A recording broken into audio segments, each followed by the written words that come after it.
Hello everyone, welcome to Anubha study facts. आज हम बात करेंगे इस हमारी सीरीज जो स्टार्ट हुई है CDP practice questions from youth competition times की बुक से। तो इसमें हम 5000 क्वेश्चंस प्लस फैक्ट्स को मिलाकर ये हमारा पूरा एक टारगेट रहने वाला है। आपके एमपी टेट के पेपर से पहले पहले आप लोगों को 5000 क्वेश्चंस जो हैं वो देखने को मिलेंगे और ये आपके सभी एग्जाम्स में आपकी हेल्प करेगा। अपकमिंग एग्जाम जो आपका यूपी टेट है 23 जनवरी, उसके बाद जो सी टेट के एग्जाम्स चल रहे हैं और जिस एग्जाम के लिए हम मेनली ये सीरीज स्टार्ट की है एमपी टेट के लिए, उन सभी में ये आप लोगों के लिए हेल्प करेगा। सीडीपी से किस तरीके से क्वेश्चंस पूछे जाते हैं, अलग अलग एग्जाम्स में किस तरीके से क्वेश्चंस पूछे गए हैं, उनके बारे में हम लोगों को इस बुक से पता चलता जाएगा। तो फर्स्ट सेशन जो है वो चैनल पर अपलोडेड है, अगर आप लोगों ने नहीं देखा है तो देख लीजिएगा। और इसकी ना अलग से एक प्लेलिस्ट भी बना दी गई है सीडीपी प्रैक्टिस क्वेश्चंस के नाम से, तो वहां पर आप इसको देख सकते हैं। तो कल हमने 30 क्वेश्चंस यहाँ पर डिस्कस कर लिए थे। आई होप वो सेशंस आप लोगों ने देख लिया हो। तो आज का सेशन हम शुरू करते हैं। तो यहाँ पर कल मैंने आपको बताया था कि क्वेश्चंस के बाद यहाँ पर ना एग्जाम पॉइंट के नाम से वन लीनियर फैक्ट्स में कुछ पॉइंट्स दिए हुए हैं, तो उनको भी हम पढ़ते जाएंगे। तो जैसे यहाँ पे क्या है, शिक्षा है। शिक्षा जीवन पर्यंत प्राप्त होने वाला अनुभव एवं ज्ञान है। शिक्षण क्रिया का केंद्र बिंदु है छात्र। शिक्षा वह है जो मुक्ति दिलाए या सह विद्या या विमुक्त, ये कथन है शंकराचार्य का। मनुष्य की अंतर्निहित पूर्णता को अभिव्यक्त करना शिक्षा है, ये स्टेटमेंट किसका है, स्वामी विवेकानंद जी का। शिक्षा का अर्थ उन सर्वमान्य विचारों को विकसित करना जो प्रत्येक मनुष्य के मस्तिष्क में विलुप्त होती हैं। सुक्रेट बोलते हैं हम इनको इंग्लिश में और हिंदी में सुकरात। फिर है स्वस्थ शरीर में स्वस्थ मस्तिष्क का निर्माण करना ही शिक्षा है, अरस्तु या फिर एरिस्टोटल। एजुकेशन को ई प्लस ड्यूको का संयोग कहा गया। ई का अर्थ है भीतर से और ड्यूको का अर्थ है बाहर निकालना। फिर है साइकी का अर्थ है आत्मा और साइकोलॉजी, मतलब यहाँ पर देखो मैंने एक सेशन में बताया भी है, अगर आप लोग शुरू से जुड़े हैं तो आपको वो सेशंस भी पता होंगे कि साइकी का अर्थ होता है सोल और लॉजी का अर्थ होता है स्टडी ऑफ सोल, आत्मा का अध्ययन। फिर है विद्या से अमृत की प्राप्ति होती है, ये किसमें कहा गया है, यजुर्वेद।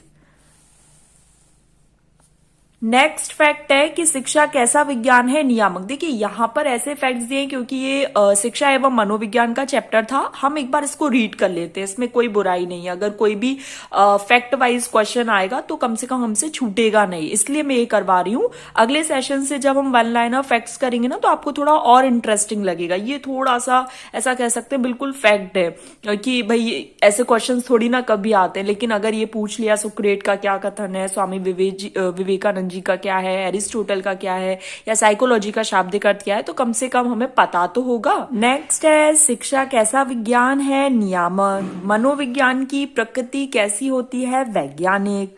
किसके अनुसार मनोवैज्ञानिक चेतना का विज्ञान है, तो जेम्स के अनुसार।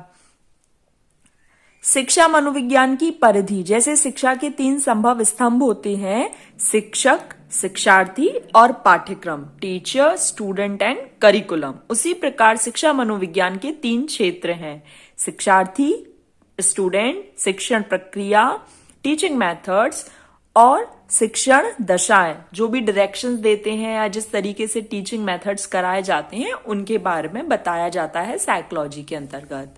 फिर है मनोविज्ञान की सबसे अधिक प्रयोग की जाने वाली विधि, निरीक्षण विधि।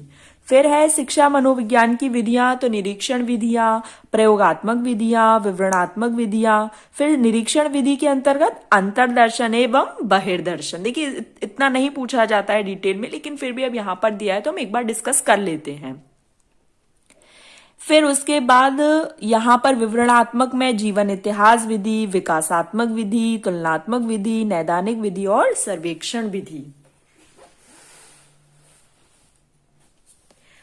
फिर अगला पॉइंट है, शिक्षा मनोविज्ञान का अध्ययन अध्यापक को इसलिए करना चाहिए ताकि इसकी सहायता से अपने शिक्षण को और अधिक प्रभावशाली बना सके। ये क्वेश्चन आपसे पूछा जा सकता है और सीटेट में पूछा भी गया है कि जो टीचिंग मेथड्स होते हैं तो उनको किस तरीके से रखना चाहिए, चाइल्ड के अकॉर्डिंग। मतलब यहाँ पर जो पूरा सिस्टम है उसको किसके अकॉर्डिंग होना चाहिए, चाइल्ड के अकॉर्डिंग। शिक्षण क्या है, ज्ञानार्जन। मनोविज्ञान का शाब्दिक अर्थ है भाई सोल और मन, यहां पर बात आ जाएगी तो मन का विज्ञान।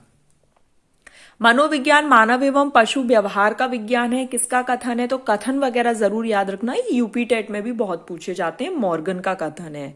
शिक्षा मनोविज्ञान में अध्ययन किया जाता है मानव व्यवहार की शैक्षणिक परिस्थितियों का। मनोविज्ञान से क्या तात्पर्य है, अगर हम आधुनिक मनोविज्ञान की परिभाषा के बारे में बात करें तो ये व्यवहार का विज्ञान है। मतलब क्या होता है कि सबसे पहले उसने अपनी आत्मा खोई, फिर मन, फिर चेतना, then some sort of behaviour is left. मतलब व्यवहार का जो अध्ययन है वो आपका मनोविज्ञान है। मनोविज्ञान व्यक्ति के व्यवहार एवं आचरण का यथार्थ विज्ञान है, तो मैकडूगल का कथन है। ये पूछा गया है कि ये हमारे एमपीटेट में ही पूछा गया है कि मैकडूगल के अनुसार मूल प्रवृत्तियों की संख्या कितनी होती है, तो आप लोग याद रखना 14। इसीलिए मैंने कहा था ना, कुछ चीजें पढ़ने में भले ही बोरियत लगे या ऐसा लगे कि यार ये इंपॉर्टेंट नहीं है, लेकिन अगर वो क्वेश्चन पूछ लिया गया तो 1 नंबर तो हमारा चला जाएगा ना। इसलिए इस बुक से जितने भी फैक्ट्स हैं, ऑलमोस्ट 5000 क्वेश्चंस प्लस फैक्ट्स बनेंगे, हम एक भी नहीं छोड़ेंगे।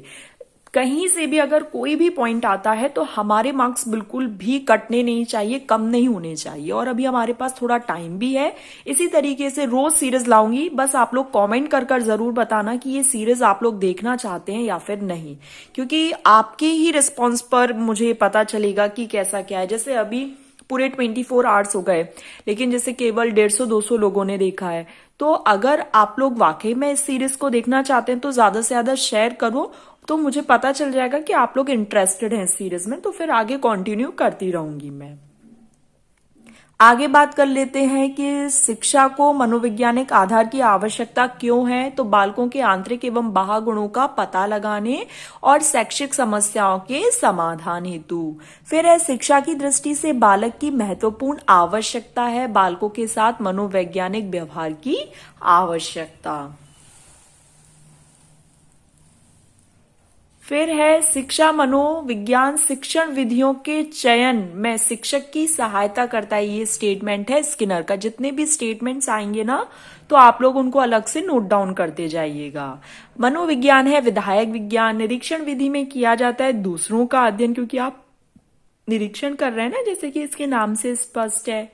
मनोविज्ञान की उचित विषय वस्तु है व्यवहार। मनोविज्ञान शिक्षा का आधारभूत विज्ञान है, ये पूछा जा सकता है, तो ये पता होना चाहिए कि स्किनर वगैरह जो है ये इंपॉर्टेंट है, साइकोलॉजिस्ट हैं, तो आप लोगों को थोड़ा सा ध्यान देना है। हमने कल बात करी थी ना कि शिक्षा मनोविज्ञान का केंद्र कौन होता है, बालक। और मैं बात भी कर रही थी अभी कि जो बच्चा होता है ना वो सेंटर्ड में रहता है, उसके अकॉर्डिंग सिस्टम को चेंज करना पड़ता है, या जो टीचर है उनको टीचिंग मेथड्स में अकॉर्डिंग टू चाइल्ड चेंजेस लाने रहते हैं, तो ये सब बात हो रही है। फिर है शिक्षा को द्विध्रुवीय, ये जरूर पूछा जा सकता है और शायद प्रीवियस एमपीटेट में पूछा भी गया है कि द्विध्रुवीय किसने कहा है, तो एडम्स ने कहा है, और त्रिध्रुवीय किसने कहा है, तो जॉन डुई ने कहा है। ये आप बिल्कुल ध्यान रखना। अब 3 ध्रुव कौन से, तो वही है शिक्षक, शिक्षार्थी और पाठ्यक्रम, टीचर, स्टूडेंट और करिकुलम। शिक्षा को त्रिध्रुवी मानने वाले कौन है, तो ये अमेरिका के निवासी है जॉन डुई। याद रखना, जॉन डुई से रिलेटेड मैंने आपको क्या बताया था, प्रोग्रेसिव एजुकेशन, प्रगतिशील शिक्षा। भले ही ये यूथ कंपटीशन टाइम्स की जो बुक है ना वो हिंदी मीडियम में अवेलेबल है, लेकिन यहाँ पर मैं कोशिश करूंगी बायलिंगुअल लेकर चलूं, दोनों मीडियम स्टूडेंट्स को समझ में आएगा। थोड़ा सा आप लोग कोऑपरेट करना और थोड़ा सा मैं अपने आप में बायलिंगुअल लैंग्वेज यूज करने की कोशिश करूंगी। आप लोग ऐसे नहीं कि अरे ये तो हिंदी की बुक है हमें नहीं पढ़ना, थोड़ा सा समझने की कोशिश करो, क्योंकि अब हम इतने बड़े हो गए, बीएलएड, बीएड, डीएड, डीएलएड ये सब अगर हमने करा है, हमारी ग्रेजुएशन हो गई, तो हम इतने छोटे तो नहीं है ना, हम दोनों लैंग्वेजेस को बहुत अच्छे से समझ सकते हैं। तो जो भी अगर इंग्लिश मीडियम स्टूडेंट हैं तो आप लोग ऐसा मत सोचिए कि आपने बिल्कुल हिंदी में ही करवा रखा है। जब मैं पहले इंग्लिश में करवाती थी तो लोग बोलते थे हिंदी में करवाओ, तो थोड़ा सा बायलिंगुअल मैं लेकर चल रही हूँ और कोशिश करो आप भी बायलिंगुअल समझो, क्योंकि हर जगह ऐसा नहीं हो पाता है कि कोई पब्लिकेशन अगर हिंदी मीडियम में नहीं है अवेलेबल या कोई इंग्लिश में अवेलेबल नहीं है तो क्या करोगे फिर आप लोग। तो थोड़ा सा आप लोग भी चेंजेस लाओ और थोड़ा सा मैं भी कोशिश करूंगी कि आप लोग को समझा पाऊं। चलिए, फिर उसके बाद बात आ जाती है कि जो शिक्षा का स्तर है वो ऊंचा उठाने के लिए आवश्यक है कि संपूर्ण शिक्षण प्रक्रिया का सतत मूल्यांकन हो। बिल्कुल सही बात है, कॉन्टिन्यूअस इवेल्युएशन। अब जहां यहां पर मैंने कोशिश करी कॉन्टिन्यूअस इवेल्युएशन बात बोलने की, आप लोग भी थोड़ा सा सोच लो। सतत जो चीजें लगातार चल रही मतलब कॉन्टिन्यूअस वाली बात आएगी, तो थोड़ा सा आप लोग को भी ध्यान देना है, थोड़ा मैं भी ध्यान दूंगी।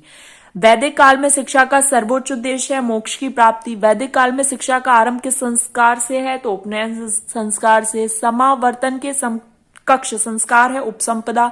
मुस्लिम काल में प्रारंभिक शिक्षा दी जाती थी मकतब से। अब आप लोग ये सोचोगे ये इस तरीके से क्वेश्चंस नहीं पूछे जाते हैं, लेकिन देखो मैं यहां पर आपको बताती हूँ, ये मकतब वाला जो ये है यहां पर मकतब में ये आपसे सहायक अध्यापक भर्ती में पूछा गया है। तो देखो कोई भी क्वेश्चन को अंडर एस्टिमेट मत करो, ये बहुत अच्छी सीरीज चल रही है। आप लोग का अगर सही अच्छा रिस्पॉन्स बना रहा, आप लोग बिल्कुल देखते रहे तो ये सीरीज बिल्कुल कंटिन्यू रहेगी आप लोगों की। और मैं एक बार और बुक आपको दिखा देती हूँ, यहां पर ये देखो लगभग 5000 पॉइंट्स हम लोग डिस्कस करेंगे। तो आप लोगों का जो समझने की जो क्षमता है, आंसर को टिक करने की जो स्पीड है वो बहुत बहुत जल्दी इंप्रूव हो जाएगी। आप लोग बस 7 दिन देखिए इस सेशन को, उसके बाद आप लोग खुद कहेंगे कि आप लोगों में वाकई में एक इम्प्रूवमेंट आया है। अगर जिन लोग की वीक है भाई, जिन लोग की अच्छी उनके लिए बहुत अच्छी बात है भाई, आप लोग की अच्छी है। लेकिन हाँ, जो लोग जैसे अब बीएड डी एडजस्ट करके ही पूरा हुआ है उनका और उन्होंने अभी फॉर्म ही फिल किया, एमपी टेट का 2020 में नहीं किया था, तो उन लोगों के लिए सीडीपी पढ़ना बहुत मतलब ऐसा होता है ना कि अब उन्हें पता ही नहीं है कि ये है क्या। तो उन लोगों के लिए पूरी कोशिश रहेगी कि वो लोग भी समझ पाए कि सीडीपी आखिर है क्या। तो यहां पर हमारा सेशन कंप्लीट हुआ। आई होप सेशन पसंद आया। ज्यादा से ज्यादा शेयर करना, शेयर करो उन लोगों के साथ जो लोग तैयारी करें। अलग अलग सोशल मीडिया आप लोग जहां पर भी जुड़े हो, फेसबुक, इंस्टाग्राम या जहां पर भी जुड़े हो, आप उसको ज्यादा से ज्यादा शेयर करो। जितना ज्यादा रिस्पॉन्स मिलेगा उस हिसाब से आपकी ये सीरीज कंटिन्यू रहेगी, क्योंकि मुझे भी पता चले कि आप लोग वाकई में सीरीज देखना भी चाहते हैं या फिर नहीं। कमेंट कर जरूर बताना। नेक्स्ट सेशन में मिलेंगे। Thanks for watching this video.